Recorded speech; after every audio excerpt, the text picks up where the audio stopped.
Hello everyone, सबैजनालाई good morning र नयाँ ब्लगमा तपाईँलाई स्वागत छ। र आज मेरो घरको काम है, नानीलाई बल्ल बल्ल बल्ल सुताएर त्यहाँबाट चाहिँ घर यस्तो डरलाग्दो लथालिङ भइरहेको थियो नि। अब कति दिन डस्टिङहरू पनि केही गरेको थिएन। हामी चाहिँ बल्ल बल्ल फाइनली आइसकेको छ नि त यहाँनिर घरमा।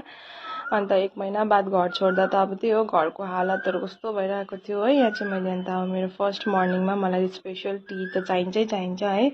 त्यहाँदेखि चिया बसेर राखेँ। त्यहाँबाट यो रुमहरू पनि अब यस्तो कहाँबाट स्टार्ट गर्नु, अब मलाई आँटै आएको छैन क्या काम गर्न। अब कताबाट स्टार्ट गरौँ के गरौँ भइरहेको थियो। एक त फेरि नानीसँग है प्रब्लम हुन्छ। अब उसलाई सुताएर चाहिँ अब खाजा खाइहाल्छु फर्स्ट भने चाहिँ रोटी सबै रेडी गरेको थिएँ। यहाँ चाहिँ फेरि पुपुले चाना अलिकति खाएर छोड्नु भएको थियो, त्यहीसँग खान्छु भनेर। अन्त यहाँ चाहिँ मैले फेरि सजना ल्याएको थिएँ अस्ति सुकेर, कस्तो बेसेर टाइमै नपाएर। अन्त यहाँ चाहिँ चिया पाक्दै थियो। अब चिया चाहिँ स्पेसल बनाउँदै थिएँ। अन्त अब यहाँ म खाजा खानलाई बसेको है, रेडी भएर खाजाहरू खाइहाल्छु फर्स्ट भनेर चाहिँ चाना र रोटी यस्तो मिठो लागेको पनि कति दिन बाद खाएको है। र अन्त यहाँ चिया पनि ल्याइसकेको थिएँ। अन्त अब म चाहिँ कामपट्टि लागेँ। र काम चाहिँ अब फर्स्ट चाहिँ मेरो यो पुरा पुकुले फेरि पूजाहरू गरेर सिधै यहीँ छ नि त, सिधा गमला मुनि। अन्त त्यसमा चाहिँ मचिसको उयोहरू सबै हाल्नुहुन्छ नि त। त्यहाँदेखि त्यो सफा गरेँ फर्स्ट। त्यहाँबाट रुम फर्स्ट यहाँबाट स्टार्ट गर्छु भने चाहिँ अब एकदम यहाँदेखि फर्स्ट चाहिँ पर्दाहरू चाहिँ मैले अस्ति धोइसकेको थिएँ। अब यहाँ डस्टिङ कम्प्लिट भइसक्यो। र मैले चाहिँ अस्ति घरबाट चाहिँ कार्पेट किनेको थिएँ नि त, त्यहाँ चाहिँ अब घरमा बेच्नु ल्याउँछ नि त। अन्त कस्तो मन पऱ्यो यो कार्पेट होइन। फेरि 2टा रहेछ, एकदम मेरो 2टा बेडको लागि एकदम कम्फर्टेबल पनि हुन्छ। फेरि साइज पनि एकदमै मिल्यो नि त।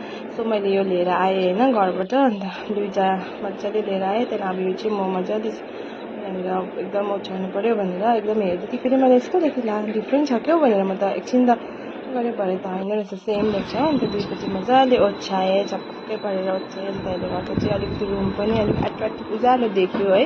र यहाँ पनि यस्तै धुलोहरू थियो, सबै झारेर एकदम रुमलाई फाइनली यो रुम चाहिँ अब मेन हो नि त, एन्ट्रेन्स है, गेटको दैलोको छेउमै छ।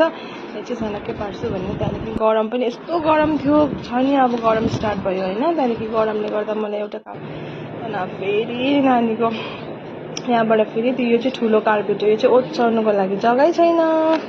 त्यो चाहिँ कस्तो ठुलो खालको थियो, राम्रो छ। अनि त्यो चाहिँ मेरो अहिले अब ओछ्याउँदिनँ। अन्त यहाँ गरम पनि लाग्यो नि त। अन्त जस्तो तपाईँहरूलाई देखाएको मात्रै कस्तो लाग्यो। अन्त फेरि मैले यहाँनिर चाहिँ यो नयाँ मगाएको थिएँ की होल्डर है, र पनि लगाएँ। त्यहाँबाट यहाँ मैले सबै पटहरू चाहिँ बाहिर राखेको थिएँ नि त, किनभने अस्ति घरबाट आउँदाखेरि चाहिँ पुरा अलिअलि हल्का सुकेछ। अन्त नानी पनि उठ्यो, खेल्दै थियो नानी। त्यहाँदेखि मैले फाइनली रुमलाई पनि डेकोरेट गरिसकेँ, आधा उधा चाहिँ गरिसकेँ है। अब कुसनहरू लगाउनु छ। यहाँ चाहिँ मैले पट राख्नुलाई फेरि एउटा सानो उयो बनाएँ गद्दाको है, कार्टुनको।